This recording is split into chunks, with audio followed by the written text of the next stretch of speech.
আমাদের একটা প্রচলিত আছে, প্রবাদ আছে, আমরা মাছে ভাতে বাঙালি। তার চাইতে বড় কথা হচ্ছে নদীমাতৃক এলাকায় আমাদের নদীর পাশে বাড়ি হওয়াতে আমরা সহজে নদীর মাছ ধরতে পারি। এগুলো নদী থেকে 1 ঘন্টার পরিশ্রমের বিনিময়ে এই টাটকা চিংড়িগুলা, সাথে কোরাল মাছের বাচ্চাও দু একটা আছে, এবং যে অনেক বড় আর ছোট মিশাল আছে আর কি।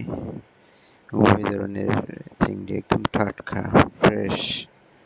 ছোট ভাইরা 1 ঘন্টার মতো পরিশ্রম করছে, 1 ঘন্টায় এগুলো ধরা হয়েছে। এখন এগুলো রান্না হবে এবং এগুলো খুব সুস্বাদু হয়। তরকারি দিয়ে বা তরকারির সাথে বা তরকারি ছাড়া এমনিতে বোনাও করা যায়, খুব টেস্টেবল আসলে। রান্না হয়ে এই নদীর পার্শ্ববর্তী এলাকার মানুষ হলে একটা সুবিধা মাছ খাওয়ার।